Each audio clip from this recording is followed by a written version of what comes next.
નમસ્કાર, રામ રામ મિત્રો. વાત કરવી છે આજના વિડીયોની અંદર કે થોડા સમય પહેલાં સિનાર ગામના કિંજલબેન રબારી જે સિંગર છે, લોકોની અંદર એમનું નામ છે, ખ્યાતિ છે. સિનાર ગામના જે કિંજલબેન રબારીએ એક પગલું ભર્યું હતું કે કોઈ ચૌધરી સમાજના અશોકભાઈ ચૌધરી એમની સાથે ફરાર થઈ ગયા હતા એવું આપણે જાણવા મળ્યું હતું સોશિયલ મીડિયાની અંદર. અને ત્યારબાદ બંને સમાજના આગેવાનો, રબારી સમાજમાંથી ઠાકરસિંહભાઈ રબારી, સામે પક્ષથી ચૌધરી સમાજમાંથી પણ આગેવાનો બધા એકબીજા સાથે મળી અને આ મુદ્દાને બહુ શાંતિપૂર્વક સમાધાન કર્યું. અને જે કિંજલબેન રબારી ચૌધરી સમાજના યુવક સાથે ભાગી ગયા હતા એમને પણ બંને સમાજની સમજૂતી અને સમજણ અનુસાર ઘરે પાછા લાવી દેવામાં આવ્યા છે. અને કિંજલબેન રબારી ઘરે આવ્યા પરત ત્યારબાદ બીજા દિવસે એક વિડીયોના માધ્યમથી એમને કોઈ વધારાની અફવાઓ ના ફેલાવવા બાબતે એક નાનકડો વિડીયો એમને બનાવી અને સોશિયલ મીડિયાની અંદર વાયરલ કર્યો છે. તો આવો એ વિડીયોને પહેલાં સાંભળી લઈએ, પછી આપણે આગળ એક બીજી પણ ઘટના બની છે એની વિશે વાત કરીએ. પહેલાં કિંજલબેન રબારી શું કહી રહ્યા છે એ સાંભળી લઈએ. હું કિંજલ રબારી. મારા નામે જે હાલ વિવાદ ચાલી રહ્યો છે એ બાબતે હું જણાવવા માંગુ છું કે મેં જે પગલું ભર્યું હતું એ ભૂલીને હું પરત મારા ઘરનો સંપર્ક કરીને મારા ઘરે પરત આવી ગઈ છું અને રાજી ખુશી મારા પરિવાર સાથે રહેવા માંગુ છું. તો મારા સમાજના તથા 18 આલમના ચાહક મિત્રોને વિનંતી કરું છું કે મારા નામે ફેલાવેલી કોઈ અફવાઓમાં કે વાતોમાં આવવું નહીં. અસ્તુ. તો મિત્રો, બંને સમાજની સૂઝબૂઝ અને સારી મહેનતના કારણે, સમજૂતીના કારણે આ મામલો સુખદ પૂર્ણ અંત આવી ગયો અને કિંજલબેન રબારી પોતાના માતા પિતા સાથે અત્યારે એમના ઘરે ખુશખુશાલ છે. પણ બીજી ક્ષણે જેવો આ મામલો શાંત પડ્યો, સુખદ અંત આવ્યો, એની બીજી જ ઘડીએ ભાભર તાલુકાના રૂની ગામની અંદરથી ચૌધરી સમાજમાંથી એક વિડીયો વાયરલ થયો, જેની અંદર જગમાલભાઈ ચૌધરી અને એમના પત્નીનો એક વિડીયો એવો વાયરલ થયો, જેની અંદર એવો ન્યાયની માગણી કરી રહ્યા છે અને કહી રહ્યા છે કે અમારી દીકરી પણ પાછી લાવી આપો. અને કહી રહ્યા હતા શ્રી ઠાકરસિંહભાઈ રબારીને કે તમે અમારા ચૌધરી સમાજની અંદરથી દીકરી લઈ ગયા તો અમે પણ તમને બે હાથ જોડીને વિનંતી કરીએ છીએ કે અમને પણ યોગ્ય ન્યાય અપાવો અને અમારી દીકરી અમને પરત લાવી આપવા વિનંતી છે. આવી રીતે એક વિડીયો વાયરલ થયો. આ વિડીયાની આખી સમગ્ર ઘટનાની વાત કરવી છે મિત્રો. પૂરેપૂરા વિડીયો સાંભળવા વિનંતી કે જ્યારે જગમાલભાઈ ચૌધરી સમાજમાંથી આવે અને એમના ઘરે અચાનક એમના જ ગામના ધર્મેલા કરેલા એમના પત્ની દ્વારા રબારી સમાજના એક યુવાન કોઈક બીજા રબારી સમાજના યુવાનને એમના ઘરે ચા પાણી કરવા લઈને જાય છે, ત્યારે આ મા બાપને એવી કાંઈ ખબર હોતી નથી કે આવનારા સમયની અંદર આ ભાઈ અમારા ઘરે આવી પરિસ્થિતિ લાવશે, આવી ઘટના અમારા ઘરે ઘટશે, એવું કંઈ આ મા બાપ જાણતા હતા નહીં. વાત કરવી છે મિત્રો ઉણ ગામના રબારી, એટલે કે મહાદેવભાઈ દેવાભાઈ જેવું એમનું નામ જાણવા મળ્યું છે. તો એ રૂની ગામના એક રબારી મિત્ર સાથે જગમાલભાઈના ઘરે એક પછી એક અનેક વાર ત્યાં આગળ ચા પાણી કરવા કે એવી રીતે જતા હોય છે, બેઠક કરે છે.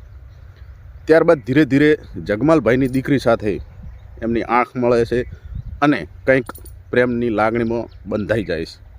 પરંતુ આ વાતની જાણ દીકરીના મા બાપને હોતી નથી. એક દિવસ ઘટના એવી ઘટે છે કે રાતનો સમય અને જગમાલભાઈ અને એમના દીકરા બંને બાજરીના એક ખેતરની અંદર પાણી આપવા ગયેલા હોય અને જ્યારે રાતના લગભગ 2 થી 3 વાગ્યાના સમયે જ્યારે જગમાલભાઈ પોતાના ભેંસો દોવા માટે ઘરે પરત ફરે છે, એ સમયે જ્યારે ઢોલિયાની અંદર એટલે કે ખાટલાની અંદર જુએ છે તો ખાટલાની અંદર દીકરી જોવા મળતી નથી. જ્યારે જગમાલભાઈએ આગળ વાત કરી અને જણાવ્યું, ત્યારબાદ સવારમાં ખબર પડે, પોતાના કુટુંબીજનોને જણાવે અને ત્યારબાદ જગમાલભાઈ એમના ભાઈ સાથે જઈ અને પોલીસ સ્ટેશનમાં આ જાણ કરે છે અને ફરિયાદ કરે છે. ધીરે ધીરે ગામ પણ ભેગું કરે છે, આગેવાનો રબારી સમાજના પણ ભેગા કરે, ચૌધરી સમાજના પણ ભેગા કરે, બધા સમાજ બંને સમાજમાંથી એવી બાંહેધરી આપવામાં આવે કે આ ઘટનાને જલ્દીથી જલ્દી નિવારણ લાવવામાં આવે. પરંતુ આગળ જતાં ચૌધરી સમાજના કંકુબેન જગમાલભાઈના દીકરી અને સામે રબારી સમાજના ઉણ ગામના વતની મહાદેવભાઈ દેવાભાઈ જેવું નામ જાણવા મળ્યું છે. આ બંનેની ફરારની જ્યારે વાત જાણવા મળે બંને સમાજની અંદર, ત્યારે શોધખોળ શરૂઆત થાય છે. પોલીસ પણ શોધખોળ કરવા લાગે છે. ત્યારબાદ ધીરે ધીરે જગમાલભાઈ કાંઈ પણ સમાચાર મળે, ક્યાંય પણ વાવડ મળે કે અહીંયા જોવા મળ્યા તમારા દીકરી આ દીકરો, ત્યાં આગળ દોડીને પહોંચતા હોય છે. અને એવાની અંદર ધીરે ધીરે જગમાલભાઈના ઘરેથી જે પણ એમને જમા પૂંજી હતી એ ધીરે ધીરે દીકરીને શોધવા માટે ખર્ચ થવા લાગે છે. અને ધીરે ધીરે આ બાબતને મિત્રો 12 મહિના એટલે કે 1 વર્ષ જેટલો સમય આજે વીતી ગયો છે. અને હજુ પણ જગમાલભાઈ એટલે કે દીકરીના મા બાપ એક ગુહાર લગાવીને બેઠા છે કે અમારી દીકરી કોઈ પણ હાલતે કોઈ પણ જગ્યાએથી અમને પાછી મળે એવી અત્યારે રબારી સમાજને પણ વિનંતી કરી રહ્યા છે. આની અંદર મિત્રો આ 12 મહિનાની અંદર દીકરીને શોધવા માટે જગમાલભાઈનું ઘર આજે ધોવરાઈ ગયું. ખર્ચની અંદર એટલી પરિસ્થિતિ આવી ગઈ છે અત્યારે આ ઘર બરબાદ થવાના આરે છે. જગમાલભાઈના ત્યાં જેટલી પણ એમની જમા પૂંજી હતી એ પણ તમામ દીકરીને શોધવા માટે ખર્ચો કર્યો.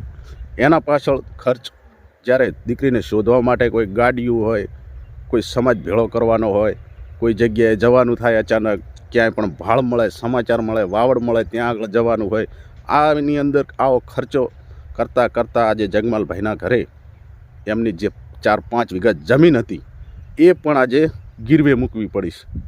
દીકરીને પાછી લાવવા માટે જગમાલભાઈ આજે પોતાની જમીન પણ ગીરવે મૂકી ચૂક્યા છે. ઘરની અંદર પણ અત્યારે કોઈ જમા પૂંજી રહી નથી. એટલો ખર્ચો એમને દીકરી પાછળ દીકરીને પાછી લાવવા માટે શોધવા માટે કરી નાખ્યો છે. ત્યારે આજે એ બંને મા બાપ દીકરીને પાછી લાવવા માટે રબારી સમાજને આહવાન કરી રહ્યા છે, યાચના કરી રહ્યા છે, વિનંતી કરી રહ્યા છે કે જ્યારે તમારા સમાજની દીકરી અમારા સમાજમાં ગઈ તો તમે બધા એક થઈ, આગેવાનો એક થઈ અને એને પાછી લાવતા હોય, લાવી આપી તો અમે પણ તમારી જોડે વિનંતી કરી રહ્યા છીએ. એટલે કે ઠાકરસિંહ રબારી જોડે પણ એ વિનંતી કરી રહ્યા છે કે અમને પણ અમારી દીકરી કોઈ પણ સંજોગે પાછી લાવી આપો. સાથે જગમાલભાઈએ એ પણ જણાવ્યું હતું કે દીકરી ઘરેથી લગભગ 8 થી 10 લાખના દાગીના, સોનું ચાંદી આવું લઈ સમેત એ ફરાર થયેલ છે.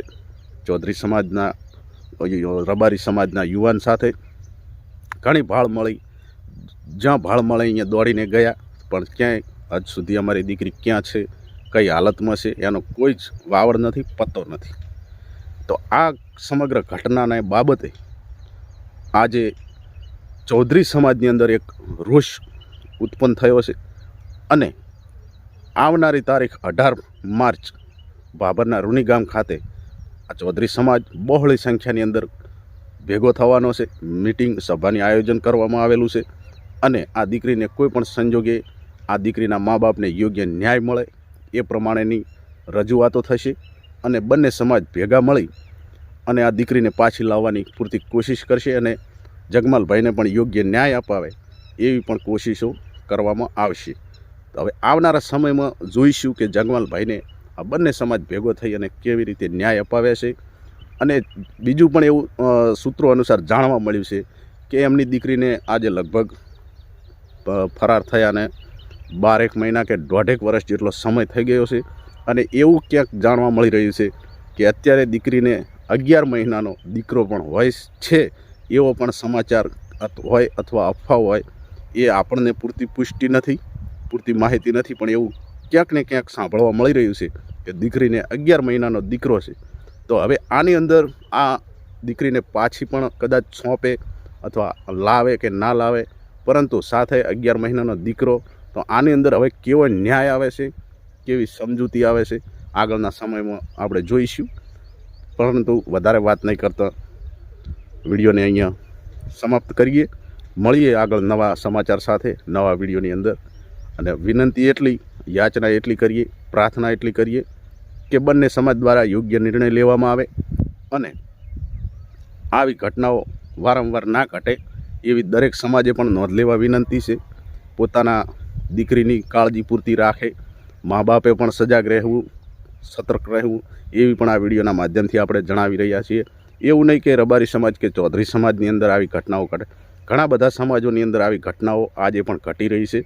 તો આ ઘટનાઓ નહિવત થાય, આ ઘટનાઓનો અંત આવે એવા મા બાપને પણ આપણે કહેવા માગીએ કે દીકરીની પૂરેપૂરી કાળજી રાખો, સતર્ક રહો, સજાગ રહો, સાવચેત રહો, સાવધાન રહો. વધારે વાત નહીં કરતા, મળીએ નવા વિડીયોમાં. રામ રામ, જય માતાજી.